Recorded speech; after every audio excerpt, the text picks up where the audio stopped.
Action must follow narrative. So today won't matter if we don't take action to make this world a better place and to make sure that each and every one of your voices, each and every one of the voices of kids that we serve matter. I know that LA84 is going to continue this conversation. We started it 4 years ago. The Playing Forward campaign that led into the Play for All campaign that led into Play Equity, that's now leading into the Play Equity Fund. Cost of play is expensive. And that expense is keeping millions of our kids from the transformational power of what we know sports can do, what we heard sports can do today.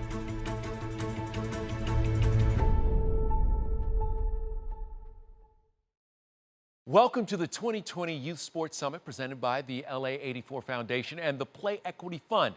I'm Kevin Frazier, and as we continue our series of panels and discussions, today our conversation focuses on athletes who are using their platforms for social justice and standing up for the movement to close the play equity gap in youth sports. Now, sports isn't available as it once was for young people. There are many benefits that organized sports and structured play provide to kids, but a gap exists between those families who can afford to have their kids participate in sports and those who can't. And with the economic downturn that the COVID-19 crisis has created, the data shows us this gap will only grow for many kids and families. Moderating today's panel is Pam Oliver, my friend and a member of the Fox NFL broadcast team. You know, Pam has covered the NBA, and don't forget, she was a track athlete at Florida A&M, FAMU. Welcome, Pam. And in discussing this important topic, she will be joined by a great group of athletes who understand the importance of this issue. Thank you so much, Kevin, and we are excited to have a large audience joining us for the second conversation of the LA84 Foundation and the Play Equity Fund Youth Sports Summit. I'm Pam Oliver, senior correspondent with Fox Sports, and I will be moderating today's conversation with an amazing panel from diverse backgrounds joining me to discuss athletes who are using their platforms to promote social justice. These are athletes and leaders who are sharing with us how they and others are using their voices and standing to bring more awareness to social justice, and how they are giving these subjects, issues, and communities more support on the public stage. Joining us in today's conversation are Gwen Berry, a U.S. Olympian as a track and field athlete who specializes in the hammer throw. Gwen is also the world record holder in the weight throw.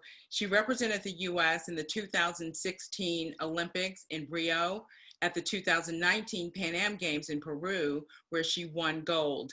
Gwen raised a clenched fist as a signal against racial injustice and was subsequently placed on probation by the International Olympic Committee for 12 long months. She was warned that she would face a severe reprimand with another protest. She also lost significant sponsorship dollars since, but has not backed down.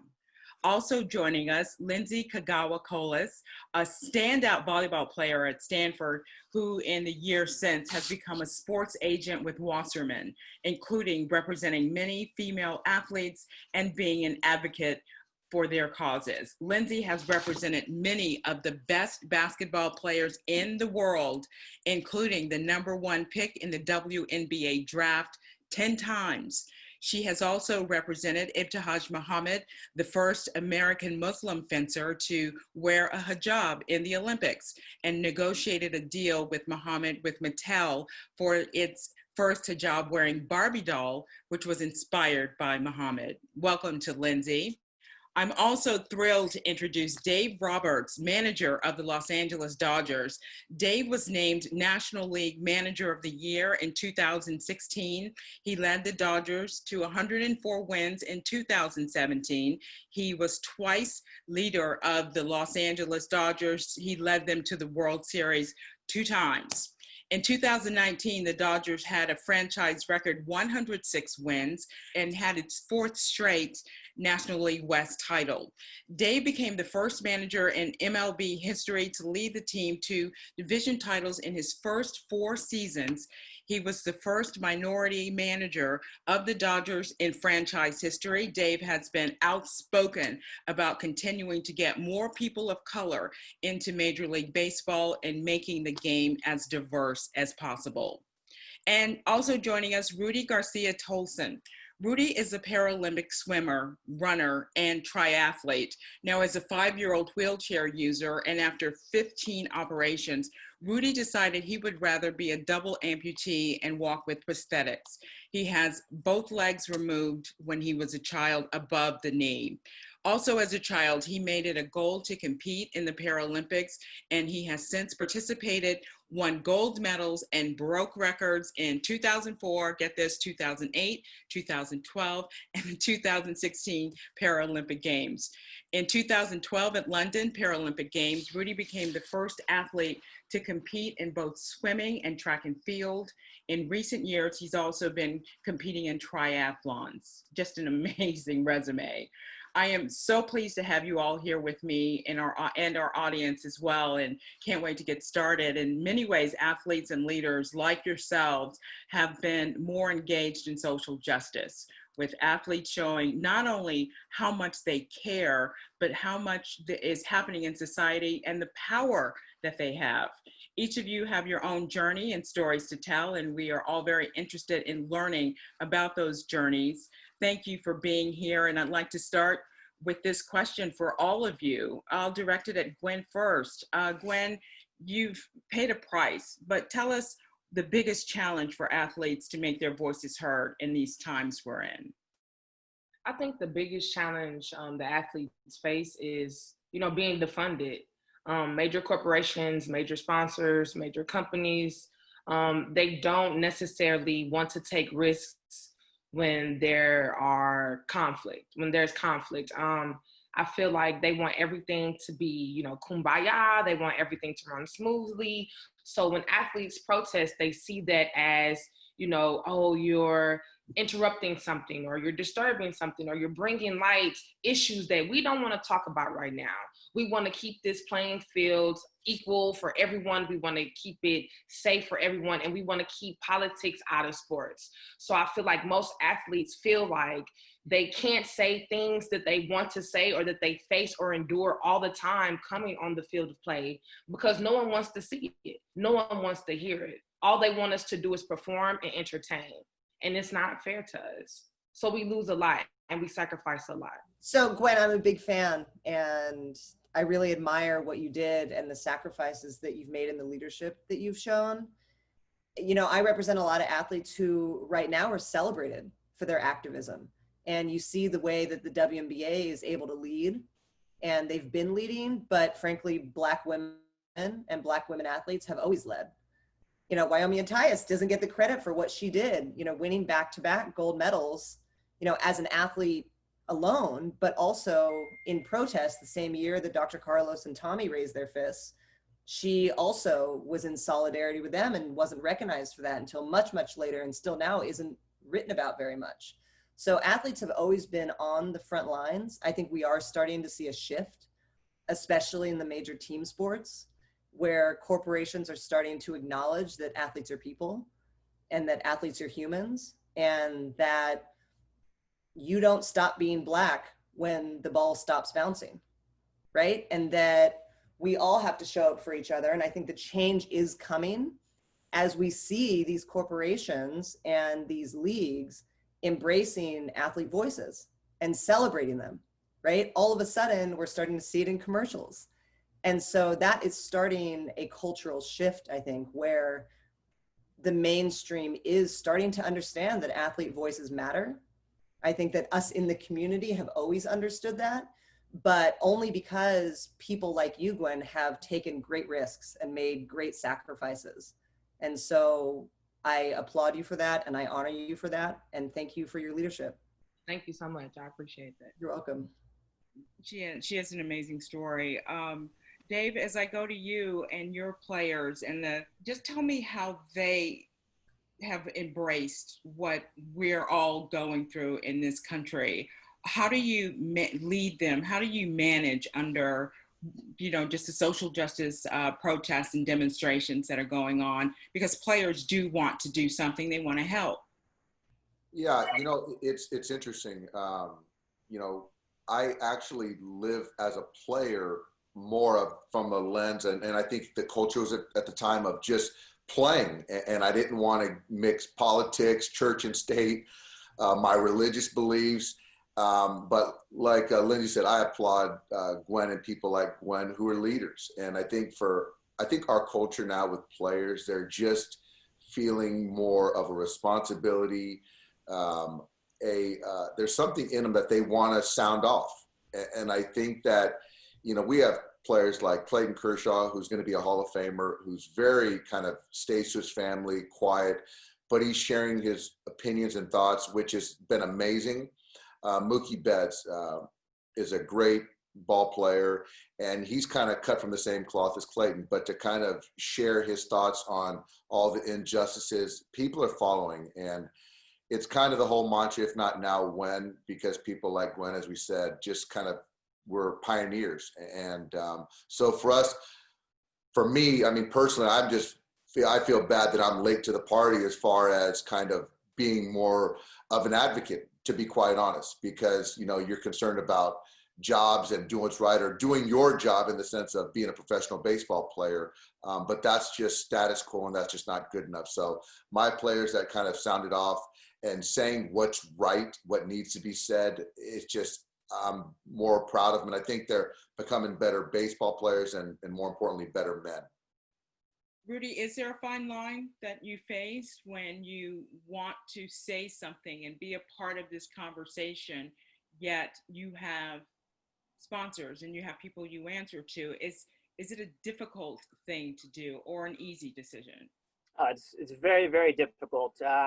When you become a Team USA athlete, when you put on the red, white, and blue and get chosen to go represent your country, there's unfortunately a lot of do not do, so to speak, where there's a lot of issues that the USOC USOPC would just rather us not mention and not talk about, because it's much easier for them to go along with what they're doing with their agenda.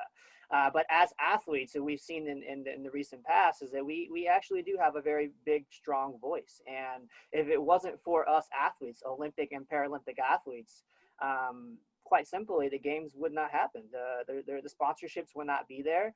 There's this big revenue would not be happening if it wasn't for us athletes dedicating our lives, putting our, every single day we work and train and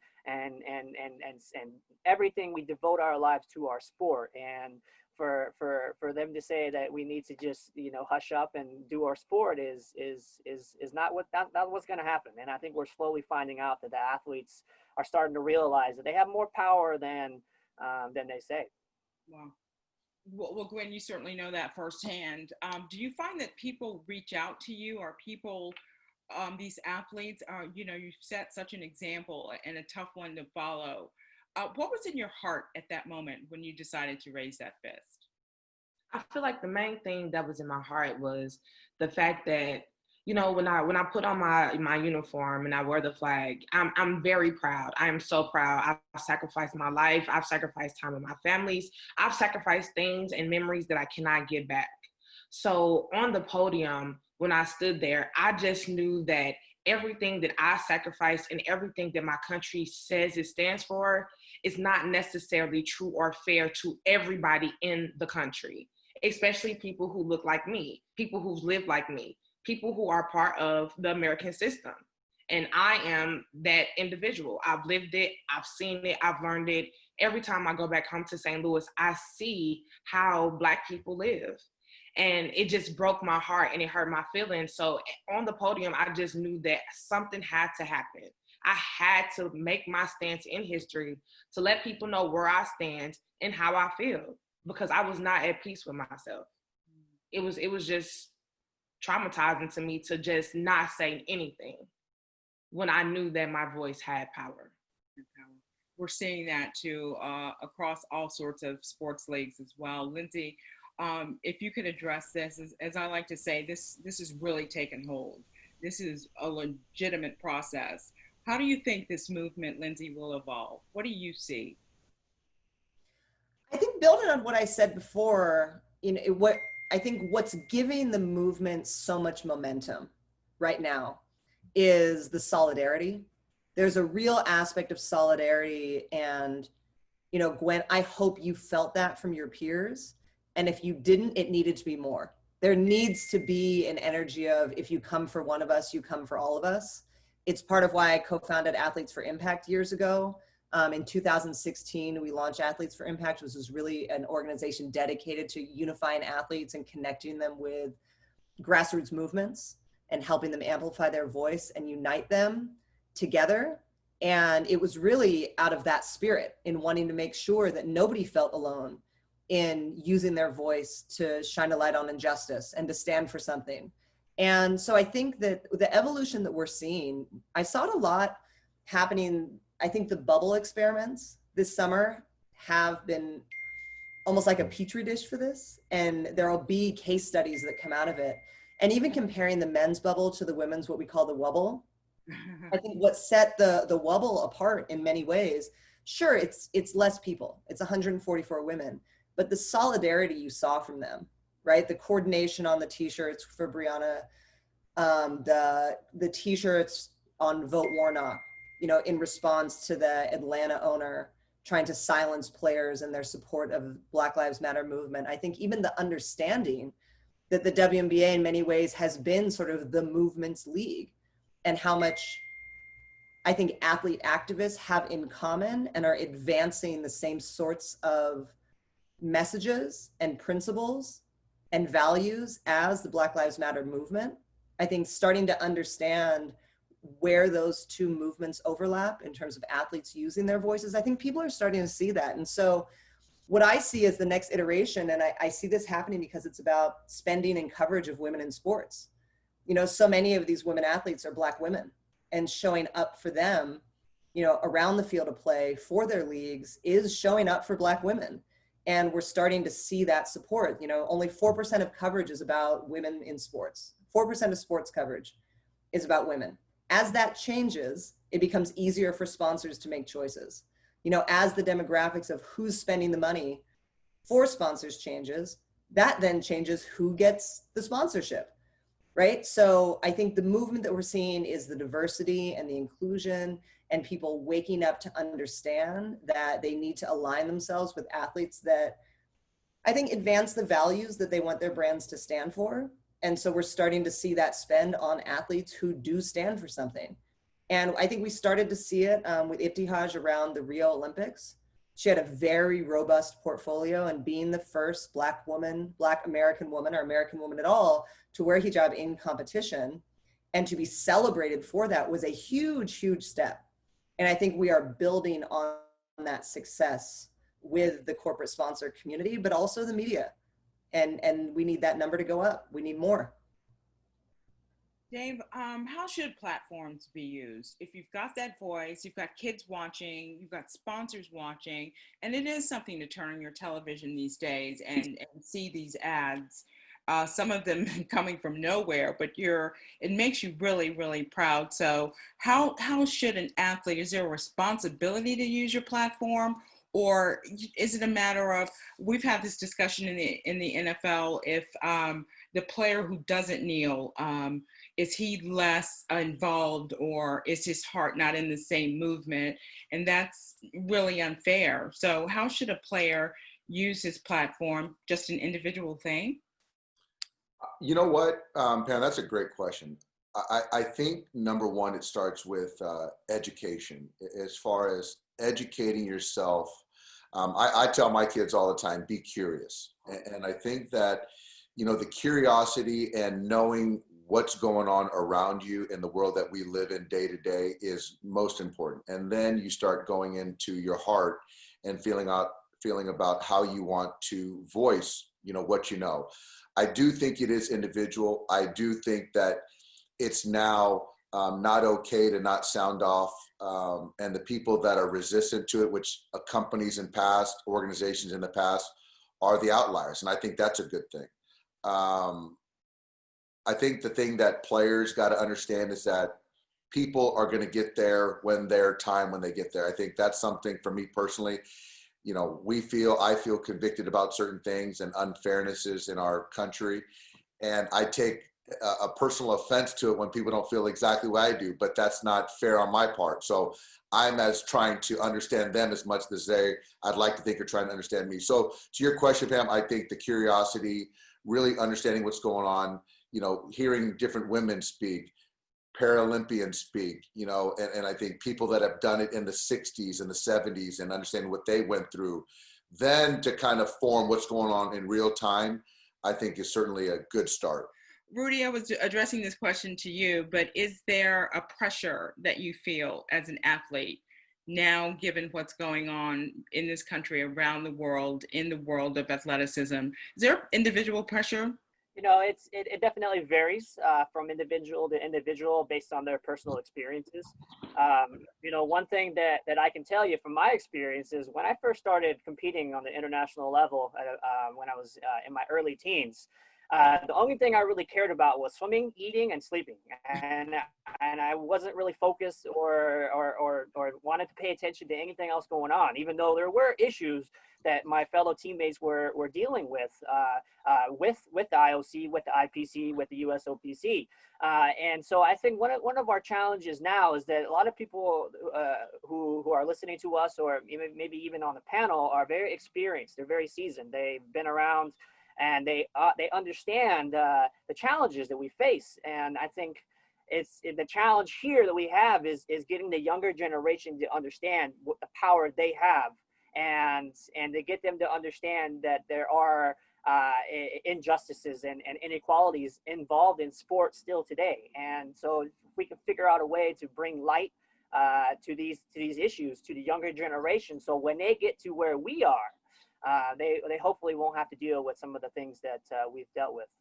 So Rudy, say a younger athlete comes up to you and asks for your opinion. What do I say? How do I go about this? What do I do?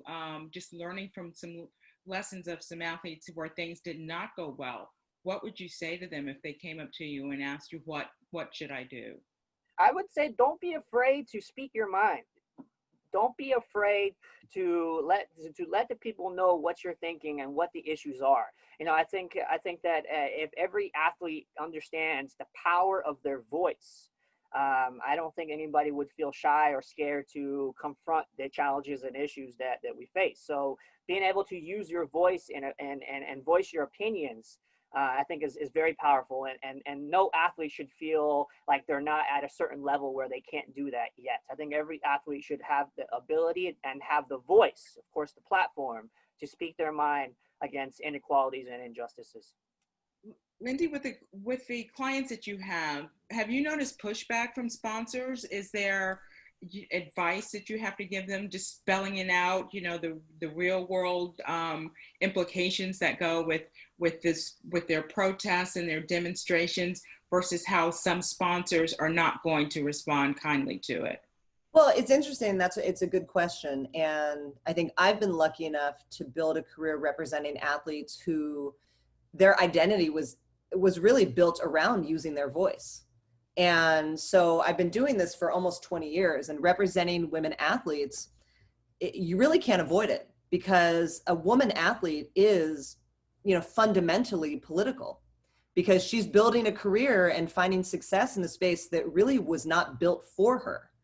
And so I think from the very beginning of when I transitioned from representing men or working with men to representing women, that was a real, I think, intentional choice that I made, where representing women in sports was very much social justice in action, and it was social justice in business, and it was the intersection of that. And building a career around that, I think, has revealed that the people who are consistent with saying what they think, and I think, Dave, to your point, continuing to learn and continuing to be students and being curious, and also not being afraid to say, I don't know, or I don't know yet, right? I think that's really, really vital in all of these conversations, in that athletes or anybody, that you don't have to be afraid to say, I don't know, because there are so many resources.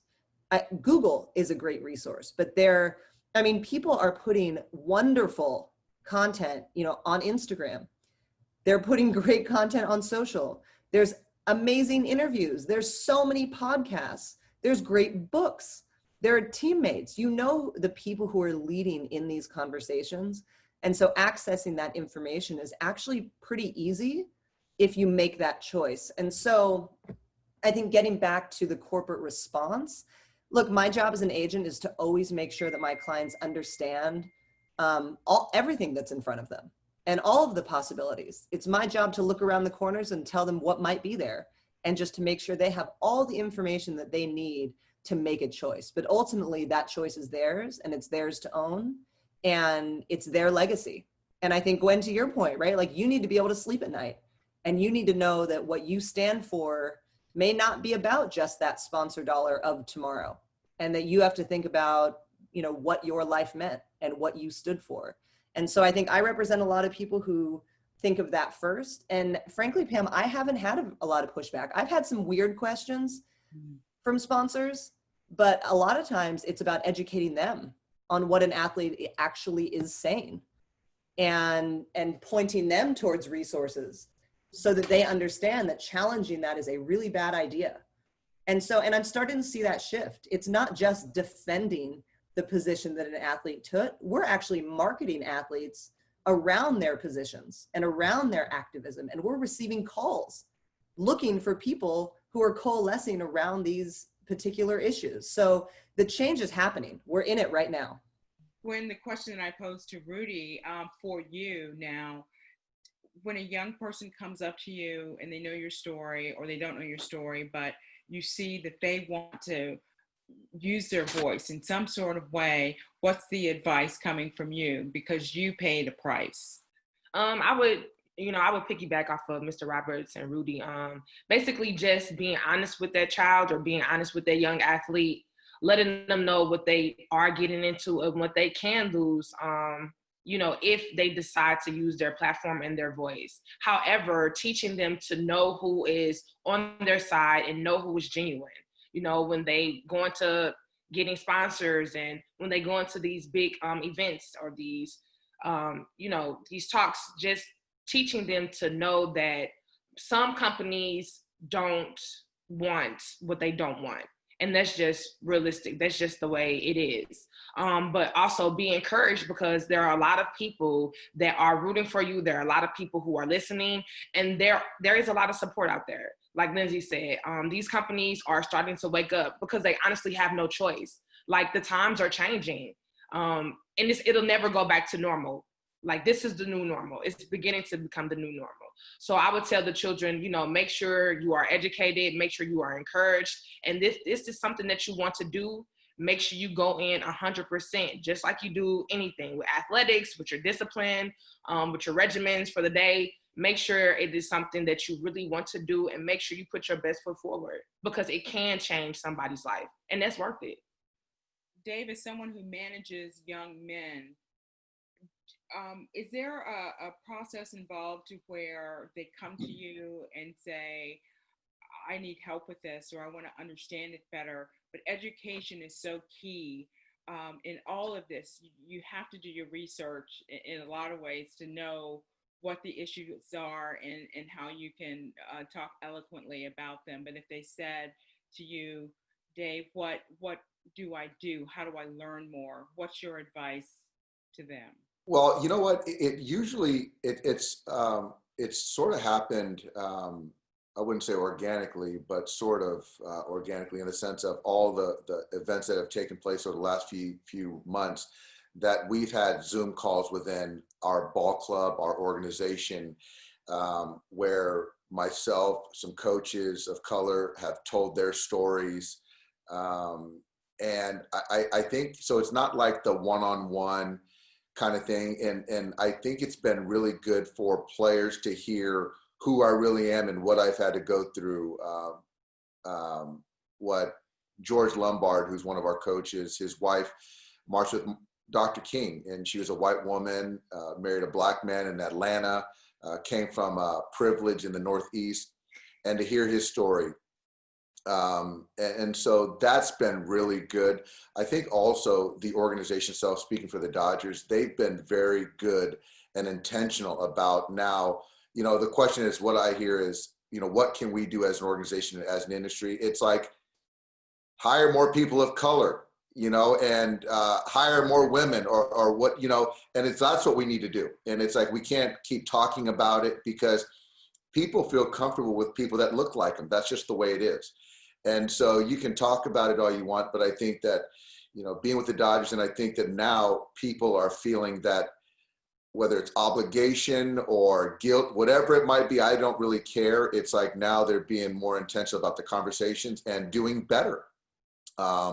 So I think that our players are starting to find like a deeper sense of purpose. And I think that when you're an athlete, you get so mired in what you do, but then now our players are now getting away from just the video games and now they're having like real conversations. And I'm like, man, you guys are starting to get it. You're starting to listen and not make everything about yourselves. And so I treat these guys like my own kids, and they're getting better each day, and they're getting educated and having these tough, crucial conversations, which for me, I love winning baseball games, but I just want to see these guys become more educated socially and being more responsible. So I see that, and I think that across industries, that's what's happening. So being in sports right now, it is very cool to see where players, and I'll tell you this, guys, is that I'm disappointed in my generation because we kind of are very preachy and saying the younger generations on what we need to do, what they need to do, and how they need to live. And we've left them behind the 8 ball, but to their credit, people like Gwen, Rudy are really taking it and like taking ownership and showing us, my generation, on how to act and voice and have a voice. So I just applaud all you guys. Rudy, do you feel that in any way that being known and being famous, whether it's in your sport or just with people that know and support Olympics, is there a responsibility that comes as a role model? Absolutely. One of the biggest challenges that I face in my personal life growing up, especially when I got around teenage years, started to think about what I looked like, started to think about what the girls thought of me, what my image was. I was very self-conscious about my challenge, about my disability, and it was a hard thing to overcome. And now we see a whole new generation of Paralympic athletes who are growing up with the equipment that they're going to be competing with. That means that these young kids who are 3-4 years old, they're already receiving running legs to get out and run. They're receiving racing wheelchairs to get out and participate like every other kid. And now, for me, I feel that I have this obligation, this responsibility to speak my voice, but also be a role model, be an example. Because for one, I never had any role models growing up. I never had somebody who was like me, who I can look at and compare and try to learn from. And so for me, I find that it's super important to continue to be involved in sport, to continue to be involved in conversations, because these younger generation of kids, they're going to be looking for role models. They're going to be looking for somebody who they can look at and ask questions about. And when I was younger, I used to really not like the word role model. I used to say, "What do you mean I'm a role model? I'm just kind of doing what I do," And it wasn't until I got a little bit older and wiser, I started to realize that there's some blessings and there's some power in there. And I've always said that there's nothing more powerful than being able to inspire and motivate somebody, because that enables them to do the same thing for somebody else. And as a Paralympian in today's world, we're going on the 2021 Tokyo Paralympic Games, and very soon, we're going to be going into the 2028 Paralympic and Olympic Games in Los Angeles. And I think that as a Paralympic and Olympic athlete, we have that responsibility to lead by example, to be that voice and to show the younger generation of what's possible and where they can go. Because this is, a whole new day and age where athletes are not being held back by potential equipment problems. They're now being pushed forward to the front. And we see it nowadays. Now we have Paralympic athletes getting the same sponsorships and recognition as our Olympic teammates. And I think that is just amazing. When I first started in 2004, they used to tell us that Paralympic athletes are not marketable. There's no way. No one can relate to a guy who's missing his legs. And now here we are almost 20 years later, and that's completely changed, where Paralympic athletes are now becoming household names. And I think a big credit goes to the Challenge Athletes Foundation, goes to Angel City Sports, and all the other organizations out there around the country who are involving youth disability sports in their programs. Because at the end of the day, our youth is our future. And if we can set our youth up to win gold, they're going to be able to do the same for the next one. Yes, I understand that's an important platform as well. Gwen, not to get too tough into politics in this country, but the issue of social justice creates a lot of divide. How disappointing is that for you? Or just what is your take? I don't want to put words in your mouth. What is your take on how just divisive this whole thing can be? I feel like it can be quite overwhelming, especially for Black athletes who, sacrifice a lot of things. They go represent their country and they come back and they're still dealing with being Black in America. I feel like with this country, our biggest problem is we don't focus on what everyone can agree on. We always focus on each other's differences, and that causes anxiety, trauma, disagreements. It doesn't help our forward progression as a country. And so it could be quite frustrating. Sometimes I get disheartened, when I have to put on the American uniform, even though I'm proud and, I've worked for this, it's like at the end of the day, I still feel some type of resentment because I know that I'm representing a place that does not care about my people. I see it. It's like I'm evidence of it. I was pregnant at 14 years old because my family had to work, living in a house full of 13 people. Like, I was that kid. I am that kid.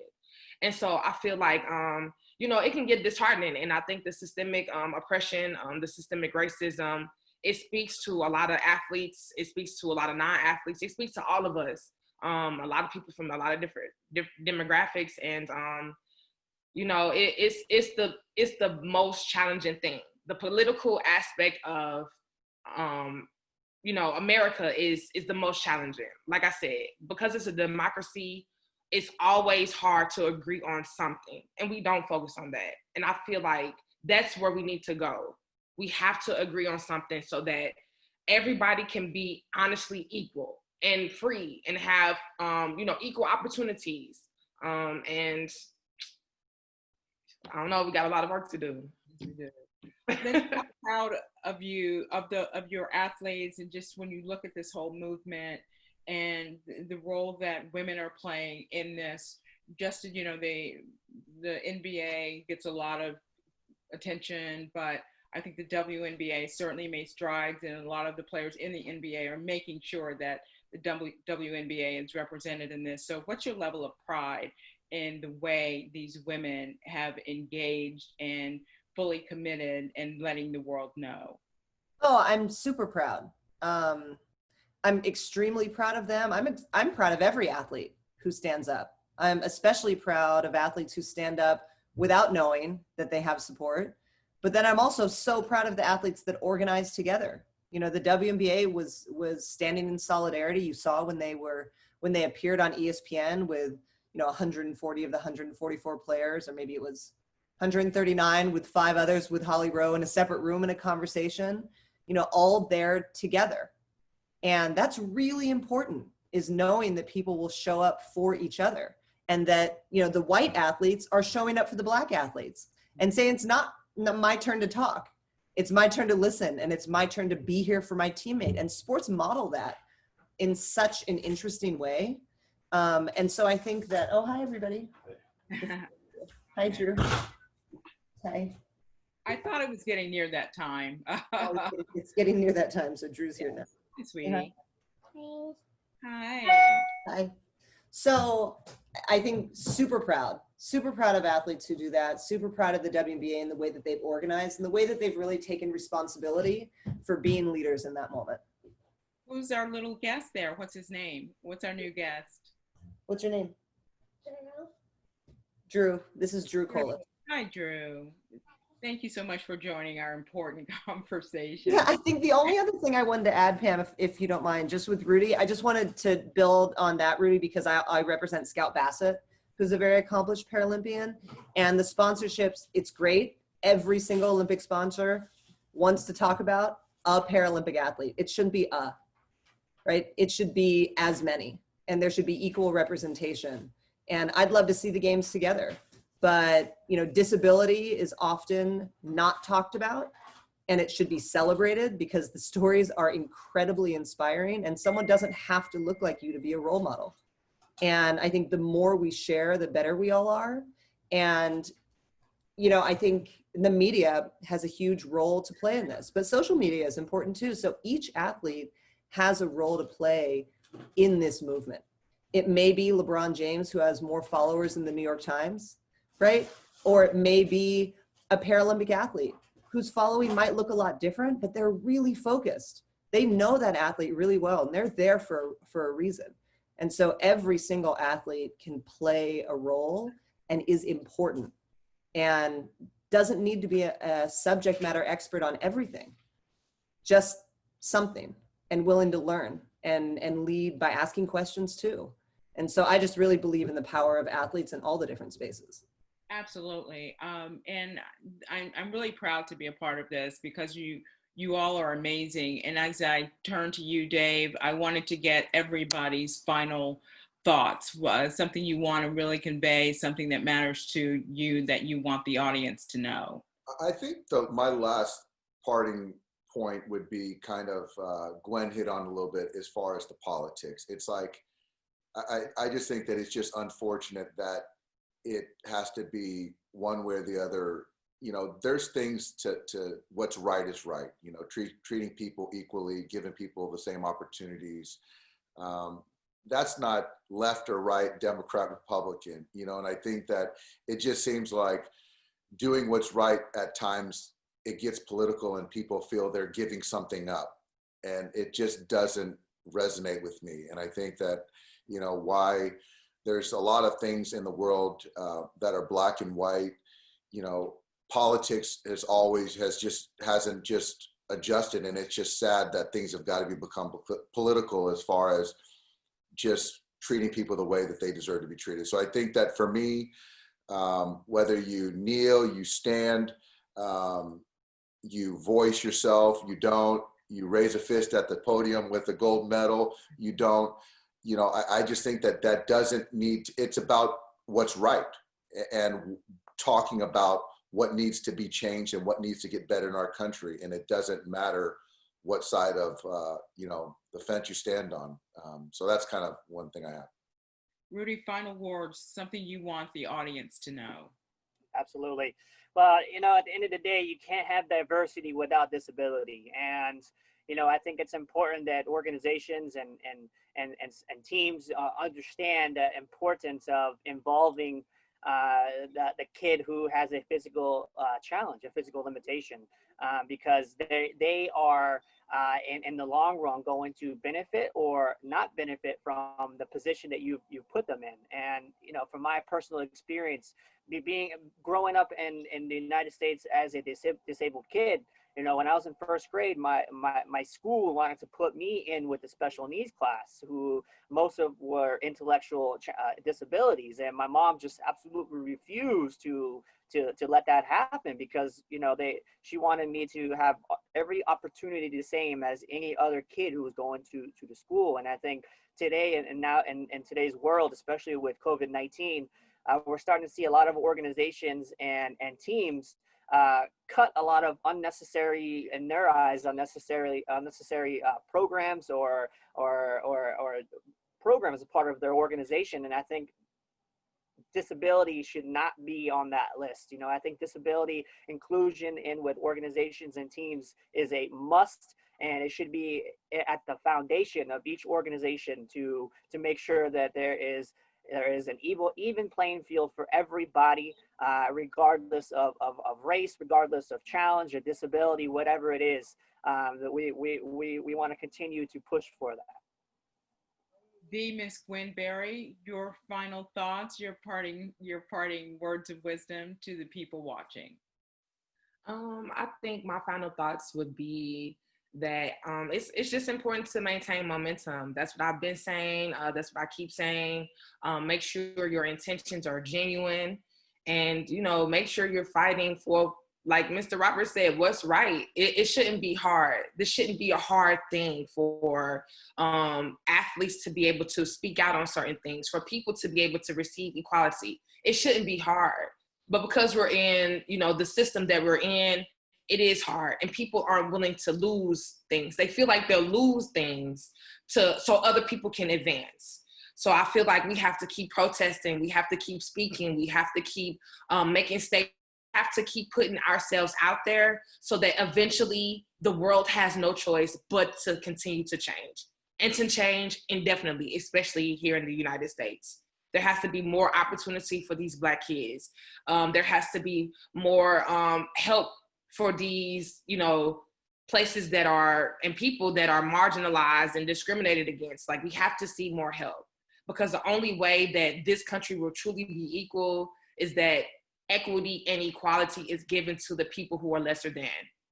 And that's just what it is. Lindsay, you get to follow that. Your words of wisdom, what's your message here? What I always like to try and reiterate for people who are joining a conversation like this is that everyone has a role to play, and everyone can do something. I recently actually put some of these thoughts into a Google Doc that I have linked in my Instagram, and it's literally how you can help. And I think embracing the need to be explicit about that sometimes, because I do think people have good intentions. I think they do want to help, and we need to make it easier to participate in being a part of the change. And so it's as easy as showing up for a game. It's as easy as streaming one of Rudy's competitions. It's as easy as making sure that you buy something that is designed by a woman or is a woman's jersey, whatever that is. There are lots of entry points into how to support, but then it's also about, someone like Dave can talk to his team about the Sparks, right? And about supporting the Sparks and how that's actually activism, or taking their kids, boys and girls, like all kids, right? Or making sure that kids are watching the Paralympics and treating it with sort of the equal reverence as the Olympics, because it is equally important and equally impressive. And so there is something that everyone can do, and the more power you have, the more you can do. And so, yeah, you do have more responsibility because you have more opportunity to make a difference. But I don't think we should be shy in telling people how they can do that. Wow. Lindsay, Gwen, Rudy, Dave, amazing panel. Thank you so much for your words. Very, very inspiring. I'm going away quite inspired as well. Best to all of you. Be safe. We're going to have some audience questions. And if you could just stick around just a little bit longer, we'd appreciate it. Thank you. Lindsay, this question is for you. What's the most common thing you hear from athletes you work with when it comes to wanting to help in their community? Typically it's, hey, I read this story. I'm really interested in this subject. How do I help? How do I do more? And so then it's my responsibility to help bring those resources and make those introductions. It's part of why I co-founded Athletes for Impact, and a lot of the resources flow through that. But also as an agency, I think we take that really seriously, and internally have a lot of resources that we lend to clients to help them learn and to help them engage with leaders and really find their voice on particular subject matter. So it's mostly about where to start. This question is for you, Dave. Growing up in a multiracial family probably presented its own unique discrimination. So how have those experiences prepared you for having uncomfortable racial and social justice conversations with players, staff, and executives? Yeah, it really, I've evolved like we all have. My mom being Japanese, my dad being Black. Uh, one side of it inside our home for my sister and I, it was about kind of really just who we are and treat people with respect, do good in school and all that kind of stuff.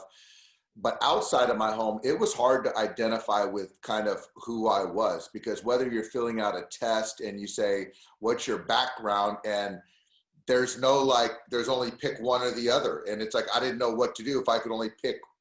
I couldn't fill in both Asian, Pacific or Pacific Islander, whatever it was, and African American.